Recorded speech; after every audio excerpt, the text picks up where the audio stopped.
नमस्कार दोस्तों, मैं हूं पंडित द्रोणाचार्य शास्त्री और आप देख रहे मेरा अपना यूट्यूब चैनल धर्म संदेश। नाड़ी परीक्षण के संदर्भ में कल हम लोगों ने जिन दोषों के बारे में चर्चा किया था, कफ, पित्त और वायु, हम लोगों ने जैसे हाथ में इसको चेक करना, कैसे उंगली को, 3 उंगली को रखना है, और उसके बाद किस तरह से कफ का 3 भेद, पित्त का 3 भेद और वायु का 3 भेद, और उसको कैसे हम अपने पल्स में, नाड़ी में हम उसको महसूस कर सकते हैं, और उसके कैसे कैसे वाइब्रेशन होता है, कैसे कैसे गति होती है, उसको आपने कल ध्यान से सुना होगा।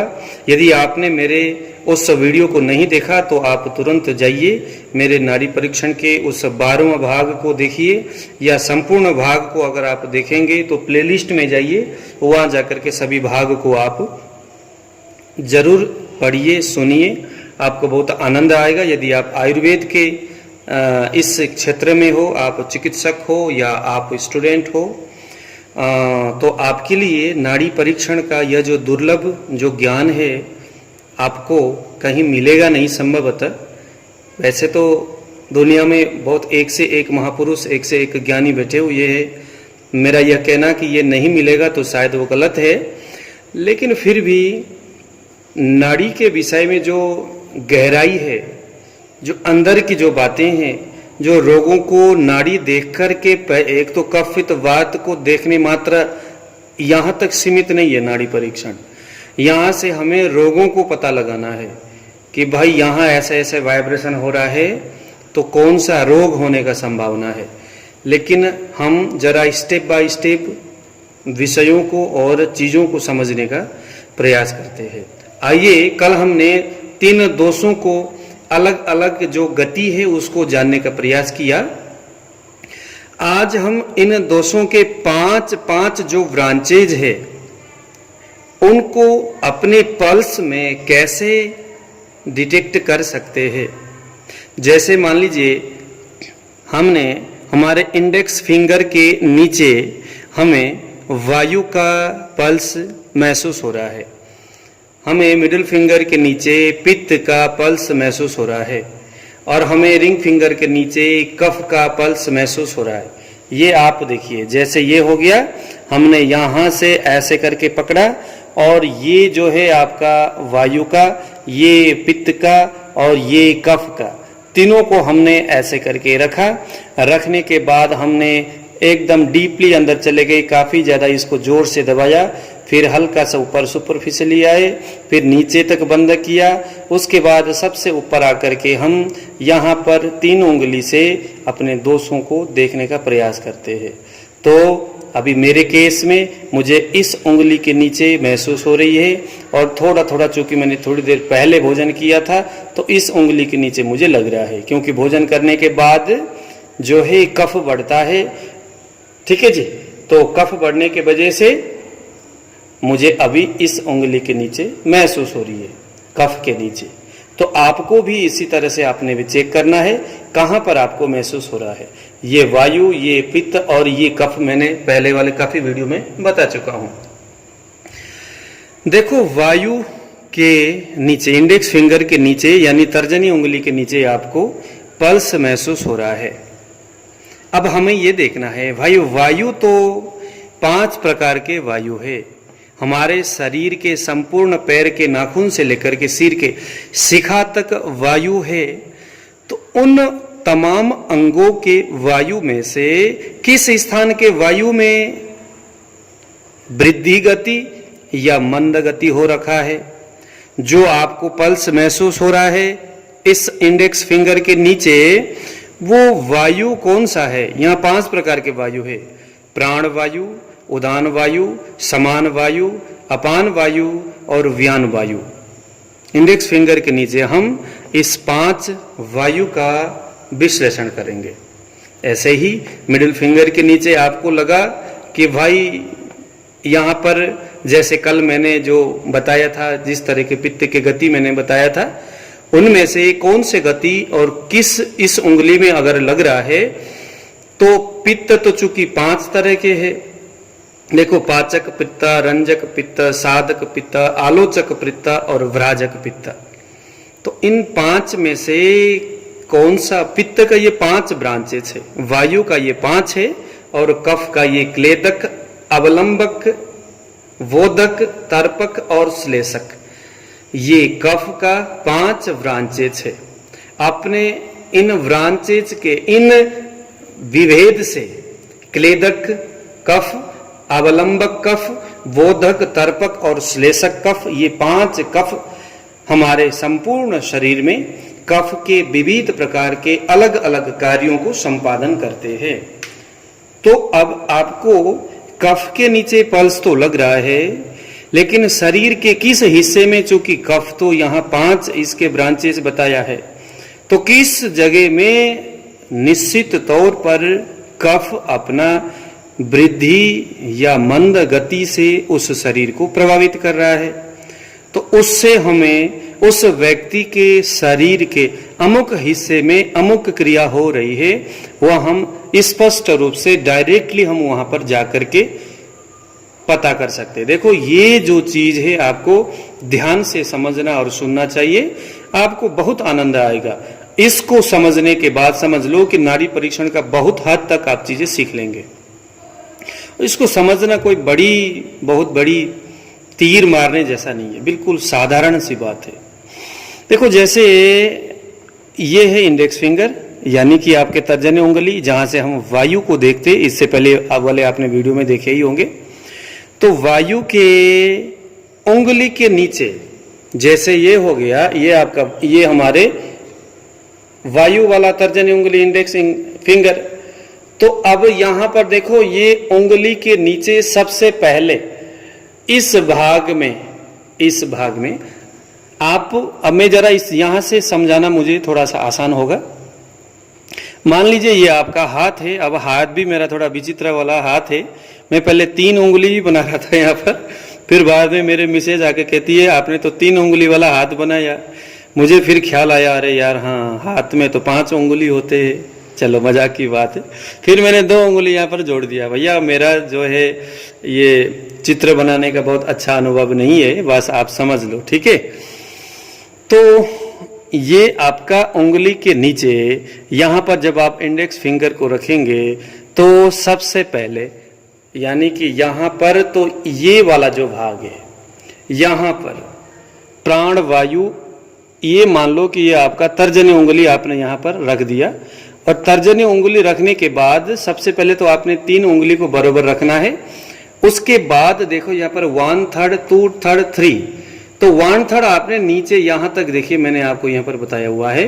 वायु के भेद को जानने के लिए आपने अपने इंडेक्स फिंगर को 1/3 नीचे तक लेके जाना है। मैंने पहले वाले वीडियो में बताया था कि आपका जो पल्स है, उस पल्स को आपने 4 भाग में विभक्त करना है।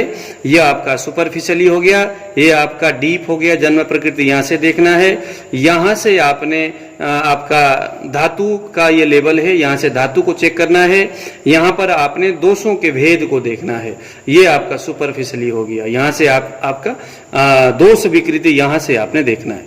तो हमने क्या किया, हमें अभी वायु के भेद को देखना है। तो हमारे कफ और पित्त वाले दोनों उंगली को सुपरफिशियली ऊपर रखा है। उसके बाद वायु वाले इस इंडेक्स फिंगर को हमने क्या किया, 1/3 अंदर तक लेके चले गए। 1/3 लेके गए, अंदर तक नहीं ले गए, थोड़ा सा नीचे की ओर हमने इसको लेके गए। 1/3 थोड़ा सा आगे इसको हमने अपने इंडेक्स फिंगर को थोड़ा सा प्रेस किया। प्रेस करने के बाद आपने महसूस करना है, ध्यान से सुनना, आपने क्या देखना है कि उस वक्त आपके इस इंडेक्स फिंगर के किस हिस्से में वाइब्रेशन हो रहा है। जी दोस्तों, किस हिस्से में? अगर यहां पर हो रहा है, इस उंगली से पहले लगते हुए इस उंगली के इस बिल्कुल कॉर्नर में, इस कॉर्नर में अगर आपको वाइब्रेशन लग रहा है, इसका मतलब है कि प्राण वायु से संबंधित यहां बात आपके ये नाड़ी कर रहा है।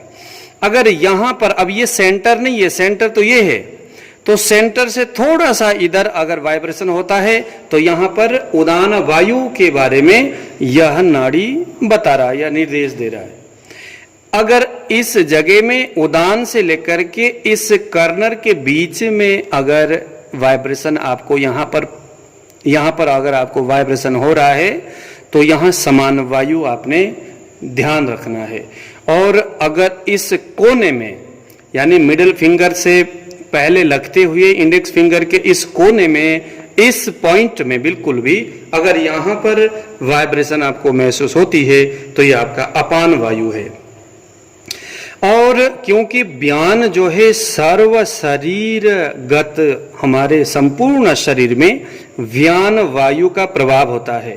हमारा जो शरीर का जो व्यान वायु है, पैर के नाखून से लेकर के सिर के शिखा पर्यंत व्यान वायु का सर्वत्र समान वेग से, समान गति से प्रभाव होता है। इसीलिए व्यान वायु को हमारे संपूर्ण शरीर में देखना है।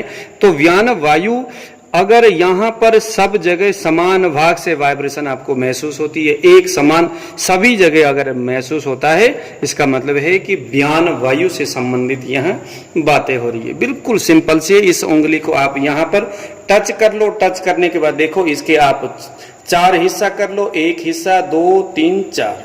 4 में से किस हिस्से में, किस भाग में ये वाइब्रेशन हो रहा है उसको आपने नोट करना है वायु का। ठीक है। पित्त का देखो इंडेक्स फिंगर से लगते हुए मिडिल फिंगर के इस कॉर्नर में अगर वाइब्रेशन महसूस हो तो यह पाचक पित्त, यहाँ पर हो तो रंजक, यहाँ साधक, यहाँ आलोचक और सर्व शरीरगत व्राजक। जो व्राजक पित्त है दोस्तों वो संपूर्ण शरीर में व्याप्त है। ऐसे ही रिंग फिंगर कफ के लिए अब हमने कफ के ब्रांचेज को देखना है। भाई रिंग फिंगर में वाइब्रेशन तो हो रहा है, लगता है कफ से संबंधित कोई दिक्कत है, लेकिन उनमें से इन 5 में से किस ब्रांचेज में जाकर के दिक्कत हो रही है? तो यहाँ पर मिडिल के बगल वाले इस पॉइंट में, इस कॉर्नर में अगर आपको वाइब्रेशन लगे तो यह क्लेदक, यहाँ लगे तो यह अवलंबक, यहाँ लगे तो यह बोधक, और यह रहा तर्पक बिल्कुल ये लास्ट के पॉइंट में, और सर्व शरीर व्यापिनो श्लेषक। इस तरह से हमने यहाँ देखना है।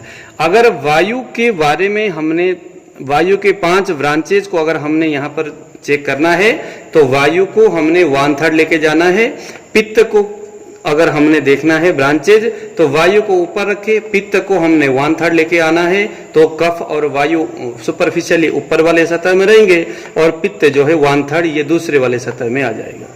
ठीक है। तो यहाँ आकर के हमने दोषों को देखना है, दोष के ब्रांचेज को, दोष के भेदों को यहाँ से हमने देखना है। ऐसे ही वायु का, तो कफ के लिए भी वायु और पित्त को सुपरफिशियली ऊपर वाले स्थान में बिल्कुल स्किन में टच करके कफ वाले इस हमने इंडेक्स फिंगर को नीचे 1/3 ले करके यहाँ पर इसको टच करना है।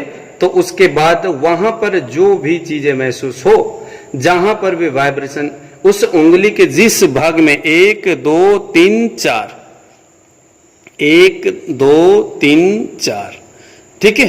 तो यहां से हमने पहले में क्लेदक, दूसरे में अवलंबक, तीसरे में बोधक, चौथे में तर्पक, और अगर बरोबर समान गति से अगर यहाँ पर वाइब्रेशन हो रहा है श्लेषक, समान गति से हो रहा है व्राजक, समान गति से हो रहा है तो व्यान वायु, ऐसा समझना चाहिए। तो आपने नोट किया, अब इसे भी जरा आप नोट करिए। अब हम सबसे पहले आएंगे रिंग फिंगर के ये जो है कफ के बारे में। देखो, कफ के उंगली को जब आप 5 इन भेदों को देखने के लिए जाएंगे तो दिमाग में ये रखना कि कफ जो है सर्व शरीर में बल का आधारभूत ये है कफ। इंडेक्स फिंगर हमारा जो रिंग फिंगर क्या है, ये बल का प्रतीक है। कफ क्या है? संपूर्ण शरीर में बल को प्रदान करने वाला, शरीर को धारण करने वाला, विशेष करके ये 2 विशेष गुण कफ में होता है। कफ ही वायु के विशिष्ट उष्ण और तेज वेग के वजह से शरीर में होने वाली जो रुक्ष और उष्ण आदि जो रुक्ष जो गुण है, ड्राइनेस करने की जो कैपेसिटी वायु में है, तो उस ड्राइनेस को, उस सूखापन को क्लेदन के द्वारा कफ अपने स्नेहन के माध्यम से इस रुक्षता को यह कंट्रोल करता है। अगर कफ न हो तो वायु में होने वाली जो रुक्षता है वो शरीर को पूरा तोड़ के खत्म कर देगा। वायु की भी जरूरी है। वायु की जरूरी शरीर में क्या है, अब जरा इसको समझना जरूरी है। हमने कहा भाई प्राण वायु। अब प्राण वायु में 2 विशेष चीजें हैं। प्राणवायु जो है ना, रक्त को संचार करता है। हमारे हार्ट में और हमारे ब्रेन में एक प्रकार का विद्युत तरंग पैदा होता है।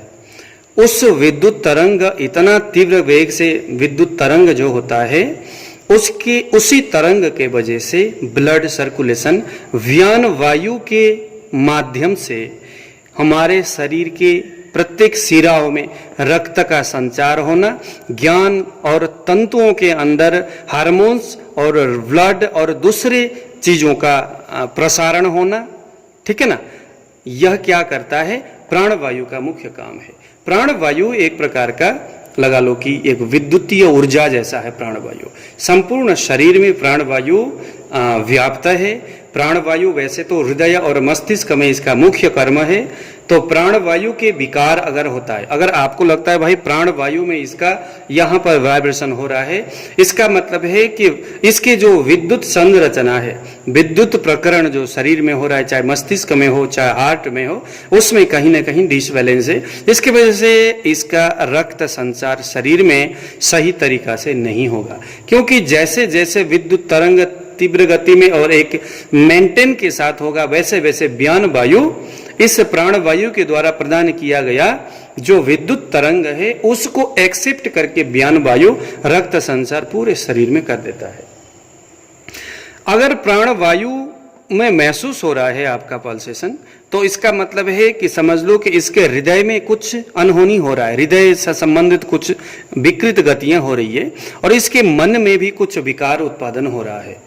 हालांकि इन दोषों को उत्पादन होने में कफ का और पित्त का भी बहुत बड़ा हाथ होता है। ये तीन चीज मिल करके समान गति से मिल करके जब दोष उत्पादन करते तो मिल के करते, अकेला कोई नहीं करता।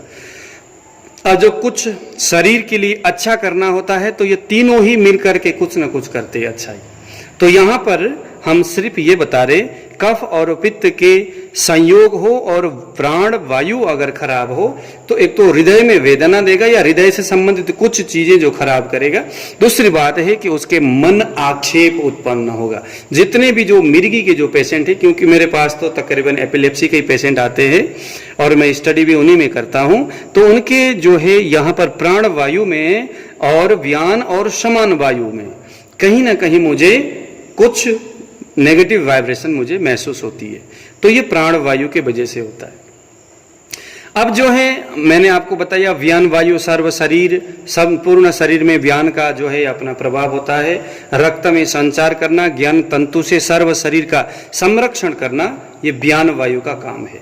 और भी बहुत सारे कर्म जो है व्यान वायु का अपना होता है, ये बहुत लंबा, लेकिन मैं आपको शॉर्टकट में बता रहा हूं, ठीक है। अब समान वायु जो है हमारे नाभि में स्थित है।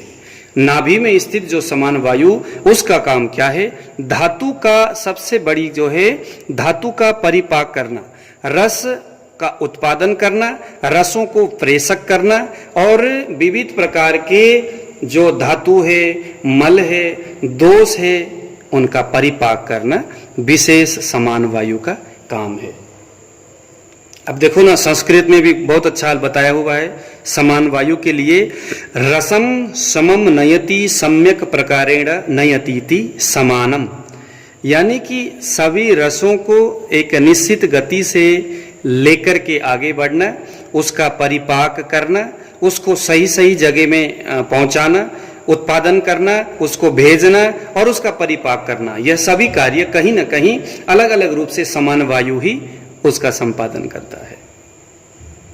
अब जब हम अपान वायु की बात करते हैं, अपान वायु की बहुत सारे आयुर्वेद के ग्रंथों में लिखा गया है, लेकिन अपान वायु की यह एक सूत्र, अपनयति प्रकर्षेण मलम निस्सारयति अपकर्षति च शक्तिमिति अपान, यानी कि दोस्तों यह जो अपान वायु है वो विविध प्रकार के मलों को उत्पादन करना, मलों को आगे की ओर बढ़ाना, उसको पकाना, बाहर निकालना, विशेष करके पेट में स्थित संपूर्ण मल को पच्यमान होने के बाद जो मल का निर्माण होगा, चाहे वो मल धातु वाला मल हो, चाहे वो रस से उत्पादन होने वाले धातु वाला मल हो, चाहे तो वो भोजन से उत्पादन होने कीट हो या कोई भी हो, उन मलों को यथाविधि शरीर से बाहर निकालना, ठीक है।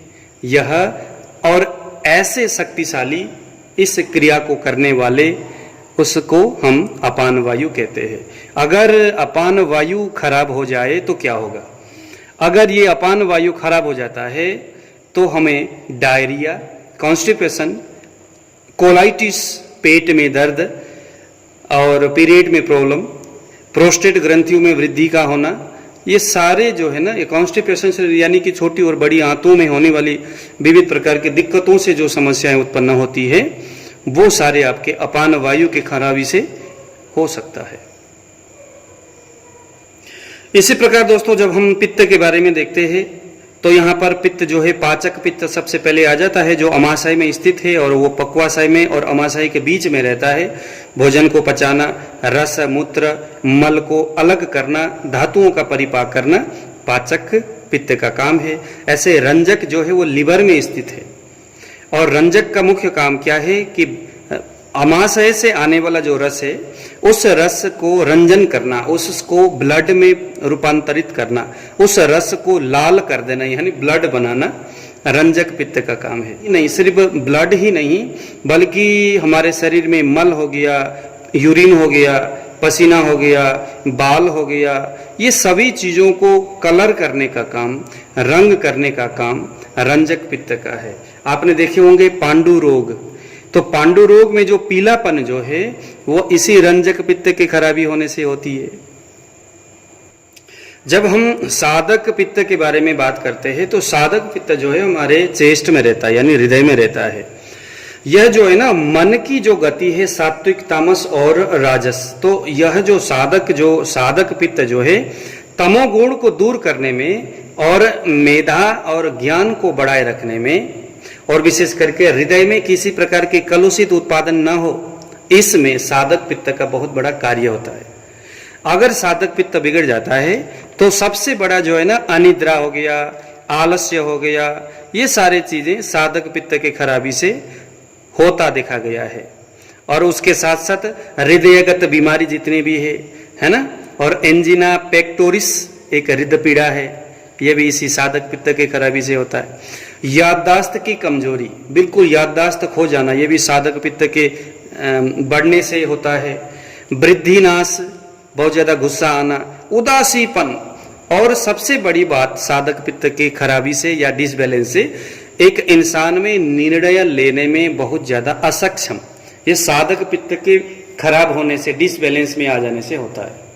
अब आलोचक पित्त तो आप जानते हो कि लोचन यानी कि आंख, तो नेत्र विकार जितने भी है, जितने भी तरह के आंखों के विकार है वो सभी आलोचक पित्त के वृद्धि या ह्रास होने की वजह से होता है।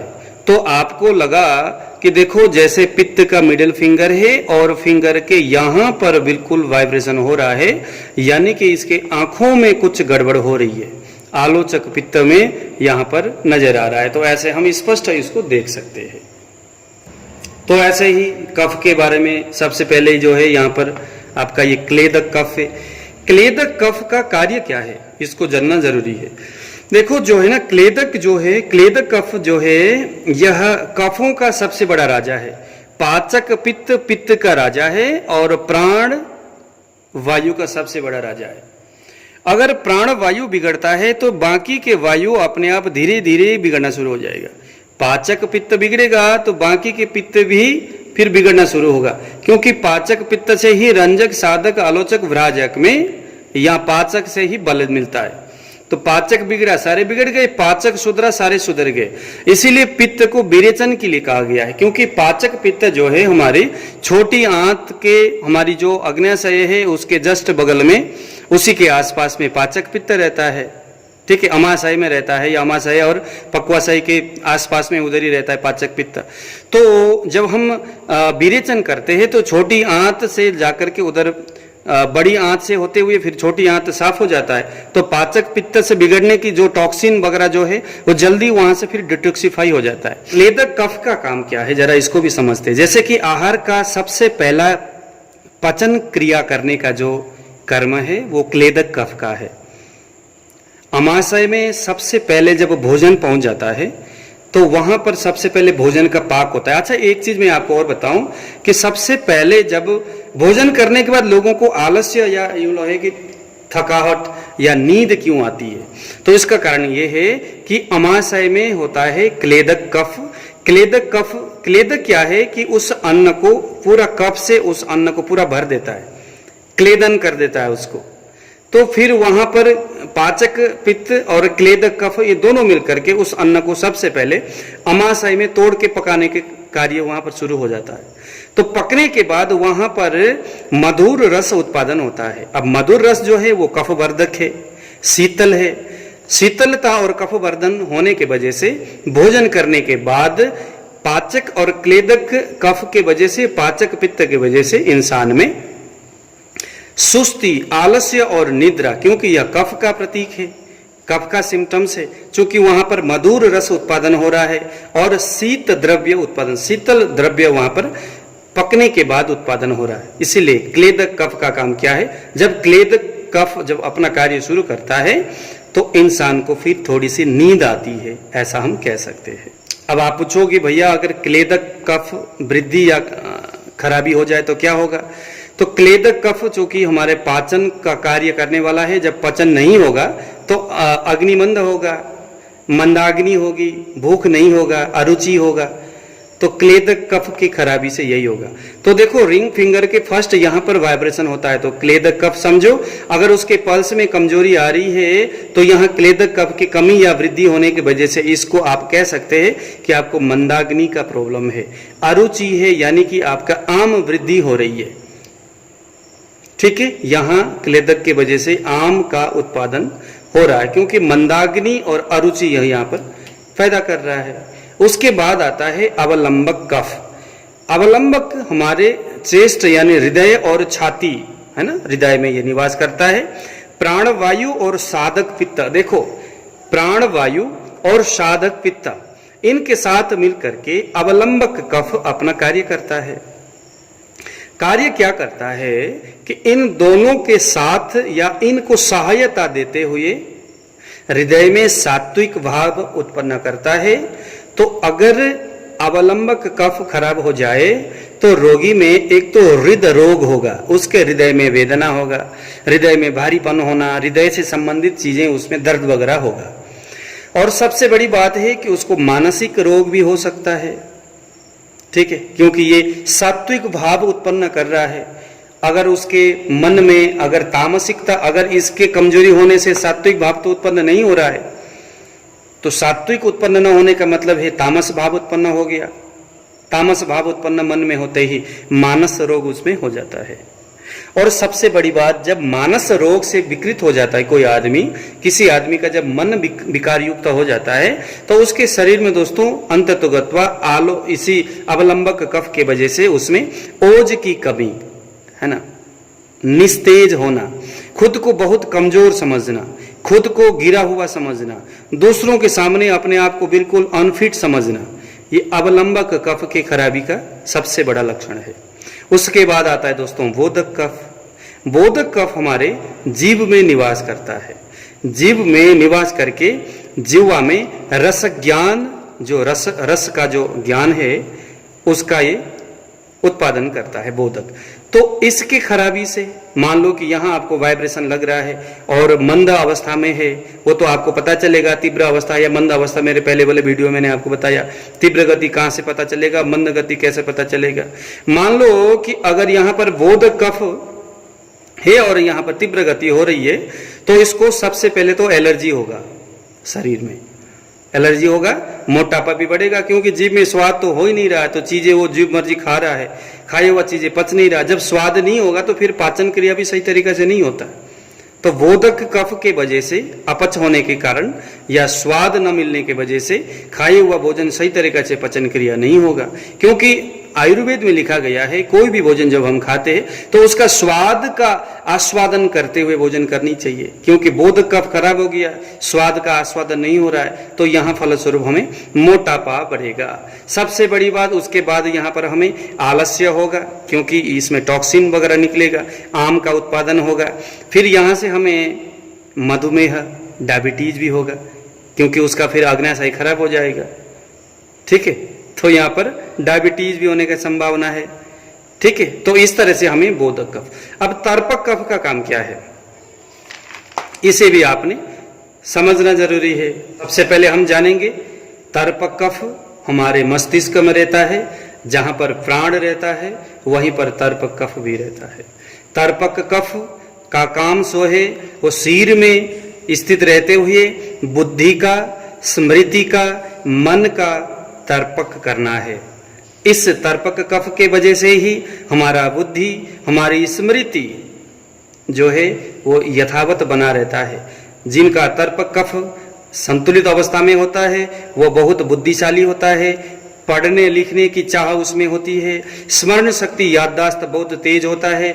जिसका तर्पक कफ डिसबैलेंस में हो जाए उसकी बुद्धि में विकृति हो जाना, उसकी स्मरण शक्ति में कमजोरी होना, और सबसे बड़ी बात इन्हीं दोनों चीजों की खराबी से मानसिक भावों में भी अस्थिरता तर्पक कफ के वजह से उत्पन्न हो सकता है। अब आया दोस्तों सर्व शरीर व्याप्त श्लेषक कफ के बारे में जानने का। तो ये जो है सर्व संधि, सभी हमारे शरीर में जितने भी जो गांठ है, जहां पर संधि है, जहां पर हड्डियां जुड़ी हुई है, चाहे हमारे घुटने को, चाहे हमारे टखने को, चाहे हमारे हाथ के देखो गठिया वगैरह जो है यहाँ पर दर्द बताते, तो ये सभी श्लेषक कफ के वजह से होता है। तो सभी जो चल संधि है वहां पर श्लेषक कफ का प्रभाव होता है। संधियों को स्नेहन के द्वारा आपस में जोड़े रखना सबसे बड़ा श्लेषक कफ का अपना काम है। अगर यह जो है डिसबैलेंस में हो जाता है तो जितने भी गठिया से रिलेटेड जो समस्या है, ठीक है ना, जितने भी गठिया से रिलेटेड समस्या है, क्या क्या समस्या हो सकता है, जैसे आर्थराइटिस हो गया, जैसे ऑस्टियोपोरोसिस हो गया, ऑस्टियोआर्थराइटिस हो गया, जोड़ों में जलन हो गया, जोड़ों में दर्द हो गया, अंगुलियों में दर्द हो गया, गठिया, कितने सारे नाम है इसके, तो बहुत सारे नाम हो गया। क्योंकि श्लेषक कफ जो है वो घुटनों के अंदर वायु के तीव्र वेग को, क्योंकि वायु जो है ना वो कफ को, श्लेष्मा को, स्नेहन को, गीलापन को सुखाने का काम कर सकता है। तो उसके उस शुष्क अवस्था को, वायु के उस रुक्ष गुण को बैलेंस में रखता है श्लेषक कफ उन हड्डियों के बीच में, क्योंकि वहां कैल्शियम होता है। ठीक है, कहते हैं ना कि डॉक्टर ने कहा होगा कि भाई आपके तो घुटनों में कैल्शियम खत्म हो गया, घुटनों के पानी खत्म हो गई, ऐसा कुछ बोलते हैं ना, क्या क्या खत्म हो गई बोलते, तो वो खत्म होने का मतलब है श्लेषक कफ। तो खत्म हुआ कि नहीं हुआ वो हम यहाँ पर नाड़ी से इसको पता कर सकते।